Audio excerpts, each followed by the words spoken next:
네, 드림스탁 나우 시간으로 넘어오셨습니다. 이 시간 함께 하실 분은 유한타증권 김동관 매니저입니다. 매니저님 안녕하세요. 안녕하십니까. 네, 최근에 증시가 굉장히 좋았어요. 뭐 7일 연속 오르더라고요. 이번에 스탠스 지난번에 나오셨을 때와 동일할까요?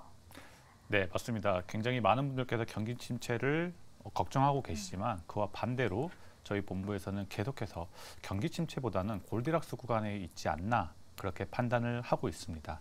그 근거에서 이제 지난주에 말씀하셨던 것처럼 계속해서 반등을 하고 있는 그런 모습을 볼 수가 있는데, 보시는 차트처럼 지난주에 뭐 다우존스, S&P, 나스닥 모두 5에서 6% 이상 상승을 하는 모습이고, 러셀 2000 지수는 무려 7.5% 가까이 상승을 하는 그런 모습을 연출을 했죠. 그리고 빅스 지수는 이제 29% 가까이 이렇게 하락을 하는 그런 모습을 보이면서 변동성마저 하락을 하고 있는 그런 모습입니다. 여기에서 이제 가장 큰 비중을 차지했던 게 바로 이제 연준 의사의 발언이 나왔기 때문이죠. 이제 계속해서 금리를 더 한번 올릴 것이다라는 그런 기조에서 금리를 이제 더 이상 안 올리거나 또는 인하할 수도 있다라는 그런 전망이 나오고 있는 모습을 연출이 되고 있습니다. 그래서 지금 보시면은 다가오는 12월에 기준금리가 어떻게 될 것이냐라고 하는 전망치에서 동결을 할 것이다라고 하는 부분이 95%를 차지하고 있는 그런 모습을 살펴볼 수가 있겠고요.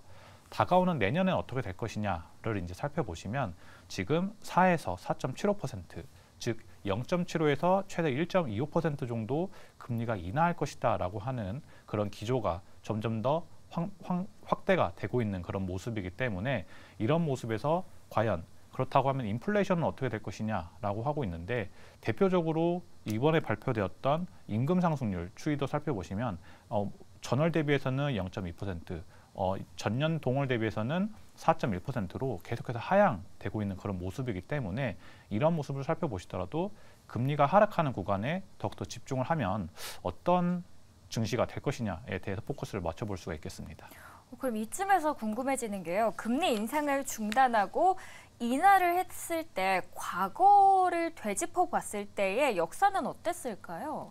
네, 맞습니다. 이 금리 인상이 중단이 되고 인하가 되었을 때를 이제 차트를 보면서 함께 살펴보실 수가 있겠는데, 자, 95년부터 2001년 다가오는 뭐 6년간 가까이 이 금리가 인하가 되는 그런 모습을 보이면서 S&P는 무려 5년간 200%, 나스닥은 533%가 오르는 그런 기염을 토했고요.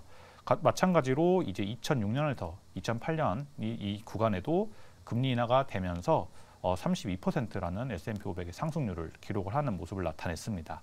그리고 2018년에도 마찬가지로 금리 인하하는 구간에 S&P 500이 48% 상승하는 그런 모습을 보였다라고 이렇게 나타나고 있는데, 95년은 약 5년 이상, 그리고 나머지 2008년과 2016년은 1에서 1.5년 그 정도밖에 안 되는데, 도대체 어떤 차이가 있었느냐를 살펴보실 수가 있겠는데, 이때 95년 당시에는 가계부채가 70% 수준이었고요. 다른 구간에서는 거의 100% 가까운 그런 버블 구간이었다라고 살펴보실 수가 있는 상황에서, 그렇다고 하면 지금은 어떤 구간이냐라고 했을 때 가계부채로만 봤을 때는 70% 수준으로서 95년 랠리가 오히려 이루어질 수 있는 그런 경기 펀더멘탈을 가지고 있는 구간이다라고 생각을 했을 때, 내년에 당장 바로 경기 침체가 올 수 있다라기보다는 조금 더 장기적인 랠리를 가져갈 수 있지 않을까, 그렇게 판단할 수가 있겠습니다. 그렇다면 지금은 어떻게 보시나요? 경기 침체라고 보시나요? 네, 굉장히 많은 의견들이 갈리고 있습니다. 그 대표적인 차트를 하나 가지고 왔는데 함께 살펴보시면요. 지금 보시면 연준에서 생각하고 있는 경기 침체 확률은 0%랍니다. 그런데 일드 커브로만 보았을 때는 61%가 나오고요. 그리고 경제학자들이 발표하는 건 48%, 그리고 소비자들이 느끼는 경기 침체 비중은 69%, 그리고 이제 골드만삭스와 뱅크 오브 아메리카는 각각 15%, 40% 수준이고, 그리고 CEO들이 전망하는 거는 84%가 경기 침체, 이렇게 전망을 하고 있어서 굉장히 그 괴리가 큰 의견이 그런 너무 모습. 다른데요, 맞습니다. 다들? 이런 모습을 살펴볼 수가 있겠는데, 그렇다고 하면 너는 어떻게 생각하느냐 질문을 주시면 저희는 골드만삭스와 약간 비슷한 경기 침체가 약 올 확률이 15% 정도 수준이다라고 이렇게 판단을 하고 있고요. 밑에 보시는 것처럼 지금 실적 발표에서 이러한 단어를 얼마나 많이 표현을 했느냐라고 살펴볼 수가 있는데, 연두색의 인플레이션, 그리고 파란색의 비용 비용 관련된 부분, 그리고 노란색의 경기 침체 관련된 부분, 그리고 고용의 둔화 관련된 부분에서 모두 다 이렇게 하락 추세를 보이고 있다라는 측면에서는 경기 침체로 가기에는 조금 힘든 그런 부분이 있지 않나 그렇게 판단을 하고 있습니다. 지금 골드만삭스는 15, 뱅크 오브 아메리카는 35에서 40, 그 외 다른 곳에서는 80% 이상입니다.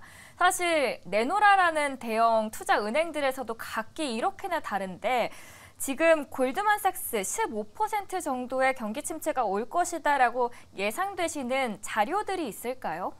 네, 맞습니다. 저희가 늘 보여드리는 어떻게 보면 가장 중요한 지표로 보이는 게 바로 이 예대율입니다. 그러니까 대출 예금 대비해서 대출이 어느 정도 비중이 있느냐를 살펴보실 수가 있는데 지금이 70% 수준입니다. 제가 말씀드렸던 것처럼 95년에서 2000년도 당시 랠리를 저희가 지금 전망을 하고 있다 이렇게 말씀을 드렸는데 그때도 보시면은 약 80%에서 2000년 이 닷컴 버블이 터지기 전까지 약 20%에 가까운 예대율이 오르는 그런 모습을 살펴보실 수가 있어요. 그렇지만 다른 구간에서 보시면은 굉장히 짧은 구간에 멈췄던 구간에서는 예대율이 상승할 수 있는 그 폭이 굉장히 짧았다라고 보시면 되겠는데 지금 현재 시점에서 예대율이 어느 정도냐? 70.7%입니다. 자, 그러면은 그 전 2019년에서 2020년도의 고점이었던 77%까지 가기에는 아직 7%포인트나 남아 있고요.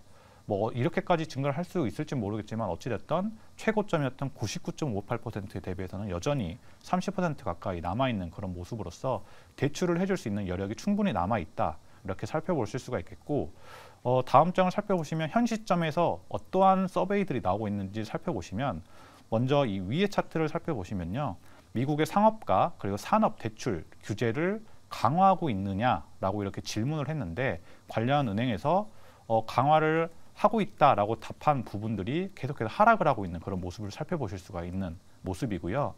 마찬가지로 그러면 대출 수요가 증가를 하고 있느냐라고 질문했을 때 한풀 꺾였다가 다시 반등을 하고 있는 그런 모습이기 때문에 앞전에 예대율에서 보셨던 것처럼 대출이 늘어나고 있는 그런 추세를 살펴보실 수가 있다라고 이렇게 설명을 드릴 수가 있겠습니다. 또 하나 이제 설명드릴 게 하이힐드죠. 이제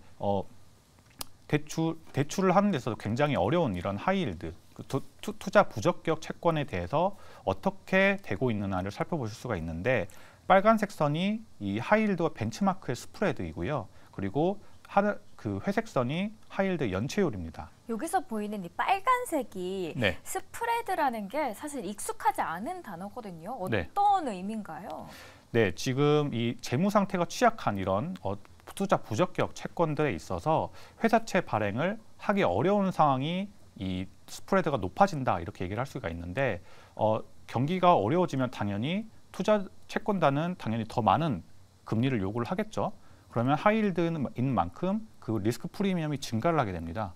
그런데 벤치마크는 그에 상응하지 않기 때문에 리스크 프리미엄이 작겠죠. 그래서 그 괴리가 굉장히 벌어지면 벌어질수록 하이힐드 채권에 대한 투자 매력도가 떨어지는 그런 모습을 살펴볼 수가 있는데 그 스프레드가 감소하고 있는 그런 모습이고요. 그리고 연체율은 조금 후행하는 모습으로서 이 하이힐드 스프레드가 줄어드는 만큼 나중에 이렇게 다시 꺾이는 그런 모습을 차트에서 살펴보실 수가 있겠습니다.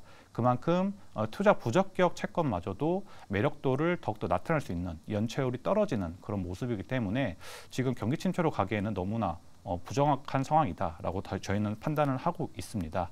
그리고 이제 또 하나는 GDP가 어쨌든 어떻게 될 것이냐라고 전망을 하고 있는데 GDP 나우에서 지금 전망을 하고 있는 모습은 2.1%로 지난주에는 1.2% 수준이었는데 이번 주에는 0.9%포인트는 올라가는 그런 모습으로서 경기 침체로 가기에는 GDP를 보더라도 그렇지 않다라고 저희는 판단을 하고 있고요.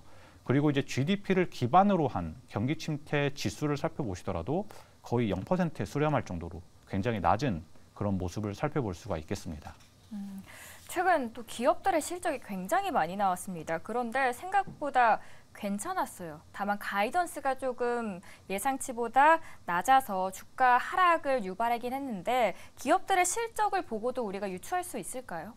네, 맞습니다. 지금 S&P 500 기업 중에 80% 이상들이 기업 그 실적을 발표를 했고요. 지금 살펴보시면은 지난 9월 달에 EPS 전망치가 어떻게 될 것이냐라고 전망했을 때는 마이너스 0.3%였는데 지금 한 달이 지나서 보니까 EPS 증가율이 3.7%가 나왔고요. 매출은 1.6%에서 2.3%로 그렇게 크게 증가를 하는 그런 모습을 보이면서 생각했던 것보다 굉장히 실적이 잘 나오고 있는 그런 모습을 연출을 하고 있다. 이렇게 말씀을 드릴 수가 있겠습니다. 이 부분에서 핵심 키워드가 있을 것 같습니다. 저번에 나오셨을 때 이 제레미 시겔 교수 이야기를 해주셨어요. 제레미 시겔 교수는 굉장한 강세론자이신데 미국의 생산성이 굉장히 증가하고 있기 때문에 이제 침체가 될 수 없다라고 했어요. 그 이후에 보니까 비농업 생산성 지수가 나왔거든요. 어떻게 결과가 나왔나요? 네, 굉장히 고무적인 수치가 발표가 됐는데요. 3분기 비농업 생산성 지수가 무려 전분기 대비해서 4.7%나 증가를 하는 그런 모습을 보이면서 예상치였던 3.1%를 아주 크게 웃도는 그런 모습을 보이고 있습니다. 이 생산성 지표에 관련해서 코로나 이전 그리고 이제 코로나 기간을 좀 제외하고 3년 동안 연평균으로 환산을 했을 때 약 1.45% 이렇게 생산성이 계속해서 증가를 하고 있는 그런 모습인데 여러분들이 기억하시는 챗 GPT가 발표가 됐던 게 이번 연도 3월 달입니다. 즉 1분기에 발표를 했고요. 그 챗 GPT 이어서 이제 뭐 아마존, 구글 등이 다 이렇게 생성의 AI를 발표를 했던 그 시점 제대로 발표했던 게 2분기부터였는데 2분기부터 3분기 즉 이 두 개 분기 동안의 평균치를 살펴보니까 생산성이 무려 4.15%가 나오는 그런 모습을 보이고 있습니다. 그만큼 저희가 판단하는 것보다 더 빨리 이 AI가 시장에 그리고 산업에 투입이 되고 있는 그런 모습을 보이고 있다라고 표현을 할 수가 있어서 그래서 앞전에 보셨던 것처럼 GDP라든지 이 실적이 굉장히 고무적으로 나오고 있다라고 살펴보실 수가 있는데 지금 큰 흐름에서 역사적 흐름으로 한번 살펴보겠습니다. 지금 보시면은 1980년도에서 90년대 즉 이렇게 인터넷이 나오기 전에 연평균 생산성이 2% 이렇게 크게 상승을 하는 모습을 보였다라고 나와 있는데 이것보다도 더 빠르게 증가를 했던 시절이 바로 인터넷이 나왔던 1990년에서 2000년도 사이를 살펴보실 수가 있겠습니다. 그리고 산업재버블이 있었던 2002년에서 2007년도에도 연평균 2.3%의 그 생산성이 증가를 하는 그런 모습을 보였고요. 모바일 인터넷 시대가 도입하고 나서부터는 본격적으로 아주 긴 기간 10년 동안 1.6% 상승을 하는 그런 모습을 연출을 했습니다. 그런데 앞전에 보셨던 것처럼 저희가 지금 두 개 분기밖에 살펴보지 않았지만 이거를 연환산으로 했을 때 최소 2.2%에서 높게는 2.4%의 생산성 증가가 일어날 것이다 라고 전망을 하고 있는데 이 부분에 있어서 사실 저희가 생각하는 것보다 더 빠르게 일어날 수도 있다라고 하는 것이 이번 3분기 실적 발표에서 다양하게 발표가 되고 있는데 대표적인 기업들이 이제 AI를 동반한 소프트웨어 기업들을 살펴보실 수가 있겠습니다. 그 대표적인 기업들로 뭐 서비스나우라든지 그 팔란티어, 데이터독, 스노우플레이크 이런 기업들이 지금 실적을 발표하고 나서 AI를 통한 그 실적 가이던스를 상향 조정을 하게 되면서 굉장히 큰 폭의 실적 그 주가가 상승을 하는 그런 모습을 살펴보실 수가 있기 때문에 이러한 서비스 소프트웨어를 통한 기업들의 비용 절감이라든지 생산성이 크게 증가를 한다라고 하면은 더욱더 이런 경기 침체로 가긴 힘든 그런 모습을 나타내는 제레미 시겔 교수의 발언이 맞을 그런 확률로 갈 확률이 더 높기 때문에 이런 부분에 더 집중을 하시면 좋겠다라고 말씀을 드리고 있고요. 그의 증거로 따라서 이제 지금 S&P 500의 넷 프로핏 마진이죠. 이 부분이 전망치였던 11.2%에서 지금 밝혀보니까 12.1%가 나오는 그런 모습을 나타내면서 쭉 이렇게 계속해서 11.1%, 12.1%까지 증가하는 그런 차트를 살펴보실 수가 있겠습니다. 그리고 이제 S&P 500의 분기별 순이익 마진율이 계속해서 우상향을 하고 있다라는 측면에서도 기업들이 이런 생산성이 증가하면서 마진율이 크게 증가를 하고 있는 그런 모습을 나타내고 있기 때문에 이런 모습에서 단기간에 AI 시대가 끝날 것이다 이렇게 판단하지 마시고 이런 부분이 어떻게 GDP까지 연결되는지까지 다시 한번 설명을 드리겠습니다. AI의 성장성이 계속해서 이루어지고 있는 이 시점에서 침체가 올 가능성이 굉장히 낮다. 그러면 글로벌 포트폴리오 전략을 투자자들은 어떻게 짜면 좋을까요? 네, 이러한 부분에서 이제 저희가 생각해내야 될 인사이트는 바로 어떻게 돈을 벌 것이냐인데 그렇죠. 이 부분에서 이제 저희가 판단하는 것은 여전히 가치주, 뭐 이런 배당주 이런 것보다는 성장주에 투자를 하는 것이 옳다. 그 중에서도 굉장히 선택과 집중을 잘 해야 되는데 앞전에 계속 말씀드렸던 AI에 관련된 그런 기업들이 있죠. 당연히 이제 대형 기술주 빠질 수 없을 것이고 반도체 AI 그리고 소프트웨어가 포함된 그런 기업의 비중이 거의 50%를 차지하는 그런 굉장히 큰 비중을 차지하고 있다라는 측면에서 계속해서 이런 생산성을 올려주는 그런 기업과 산업에 투자를 하는 것이 옳다 그렇게 판단을 하고 있고 특히나 이제 IT 기업 계속해서 강조를 드리는 이유를 다시 한번 이제 실적 부분에서 살펴보시더라도 이번에 3분기 실적 발표에서 92%의 그 IT 기업들이 예상치를 모두 상회하는 그런 실적을 발표를 했고요. 지금 보시는 것처럼 이익 전망치도 기존의 4.5%에서 10.9% 거의 2배 이상이 올라가는 그런 모습을 보이고 있기 때문에 앞전에 계속 말씀드렸던 생산성이 증가하는 부분에서 AI가 투입되는 게 너무나 빠른 그런 시점이다를 살펴보실 수가 있겠고 지금 가트너에서 이번에 발표한 글로벌 IT 비용 지출 전망치가 있어요. 그러니까 어느 정도 IT 비용에 지출을 할 것이냐를 전망을 해보니까 내년에 24년도에 8%가 전년 대비해서 증가를 할 것이다 라고 이렇게 나와 있는데 그중에서 소프트웨어가 증가율이 무려 13.8%로 두 자릿수 성장률을 보인다라고 하고 있는 그런 모습이기 때문에 AI와 관련된 이 소프트웨어 기업에도 굉장히 집중을 하시는 것도 좋은 투자 아이디어가 될 거라고 판단을 하고 있습니다. 그러면은 관련해서 MS도 오픈 AI와 시너지 효과로 기대감을 갖고 있는데 주가가 사상 최고치를 경신하고 있습니다. 빅테크 투자와 전망은 또 어떤가요? 네, 빅테크 기업들을 살펴보시면 굉장히 큰 공통점들의 하나가 일단 이 버티컬리하게 다 통합이 되어 있다라고 보시면 되겠고 그 중에서도 무서운 게 이제 자체 칩을 생산을 하고 이미 데이터 센터를 보유하고 있고 자체 생성 AI를 보유하고 있고 당연히 그에 따른 굉장히 많은 고급 인력들이 몰려오고 있다라는 측면에서 사실상 이들의 이 모트를 과연 깨칠 수 있을까라고 했을 때는 상당히 힘들지 않을까 그렇게 판단을 하고 있기 때문에 빅테크 기업에 대해서는 당연히 투자하는 데 매력이 있다라고 저희는 판단을 하고 있습니다. 만약에 앞으로 미국의 금리 인상이 추가적인 금리 인상이 없다라고 가정을 했을 때 달러의 추이를 우리가 어떻게 따라가면 좋을까요?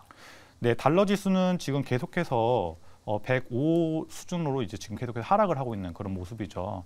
이런 모습에서 과연 어떤 투자 포인트를 가질 수 있을까라고 판단했을 때, 그러면 신흥국도 당연히 좋죠. 신흥국 당연히 좋은 투자처가 될 수 있는데 여기서 이제 저희가 다시 한번 또 성장주에서 그 미국 주식에 주목을 해야 된다라는 측면을 이 차트를 보고 말씀드릴 수가 있겠는데 지금 S&P 500 기업들의 매출 비중의 41%가 해외에서 나오고 있습니다. 그런데 여기 한 단계 더 나아가서 그렇다고 하면 어떤 섹터가 해외 비중이 더 높으냐를 살펴보시면 맨 끝에 있는 IT가 무려 해외 매출 비중이 58% 수준입니다. 즉 달러가 약세가 되는 그런 과정에서 해외 매출이 더 많이 발생할 수 있는 더 이런 혜택을 받을 수 있는 섹터는 바로 IT, 다시 돌아가서 IT 섹터가 되는 거기 때문에 이런 모습 다시 한번 달러 약세에서 신흥국도 좋지만 이런 IT 기업들, AI 기업들을 투자하는 것이 굉장히 중요하다라고 말씀드릴 수가 있겠습니다. 소프트웨어 그리고 IT 달러 약세의 수혜주 뭐가 될지 궁금한데 구체적으로 보시는 기업이 있으실까요? 구체적으로 저희가 투자하고 있는 기업들은 당연히 지금 말씀을 드릴 수는 없겠지만 네. 굉장히 고무적이다라고 할 수 있는 그런 기업들은 앞전에서도 말씀드렸던 이 AI 관련된 소프트웨어 기업들, 그 뭐 서비스나우라든지 뭐 그리고 데이터도 그리고 팔란티어 뭐 다양한 기업들이 있기 때문에 이런 기업들 왜 이렇게 말씀드리냐면 특히나 팔란티어 같은 기업들은 최근에 흑자 전환을 했습니다. 중소형주 기업인데 흑자 전환을 했다라는 측면에서 테슬라와 굉장히 비슷한 흐름을 보일 수도 있다라는 측면이기 때문에 고금리 상황에서 흑자 전환까지 한 이런 기업들은 특히나 주목을 해야 된다라고 이렇게 강력하게 말씀을 드릴 수가 있겠습니다. 26일에 SK하이닉스 실적 발표에 관련해서는 어떻게 보시나요? 네, SK하이닉스 같은 경우에는 이제 우리나라에서 굉장히 우리 유안타증권 인하우스에서도 굉장히 좋게 바라보고 있고 저희 본부에서도 좋게 바라보고 있는 그런 기업입니다. 왜냐하면 신흥국을 투자하더라도 당연히 글로벌 경쟁력이 있는 그런 기업에 투자를 해야 되는데 HBM의 시장 점유율 50% 이상을 가져가고 있는 게 이 SK하이닉스고요. 최근에 삼성전자도 25년 만에 감산 발표를 하지 않았습니까? 그럼으로써 이제 당연히 메모리 가격도 올라가는 그런 추세를 보이고 있는데 SK하이닉스는 이미 삼성보다 더 빠르게 HBM의 시장을 차지를 했고 그에 따라서 엔비디아와 함께 고성장을 하면서 이번 분기에도 최초로 흑자 전환을 먼저 하는 그런 모습을 보였기 때문에 4분기 그리고 내년에도 충분히 더 상승을 할 수 있는 신고점도 돌파를 할 수 있지 않을까 그렇게 판단을 하고 있기 때문에 이런 기업들에 투자를 하는 것도 굉장히 좋은 선택지가 될 거라고 판단하고 있습니다. 네, 오늘 이 시점에서 우리는 어떻게 미래를 전망하고 어떤 섹터를 봐야 할지 이야기 듣는 시간이었습니다. 오늘 함께해 주신 분은 유안타증권 김동관 매니저였습니다. 오늘 이야기 잘 들었습니다.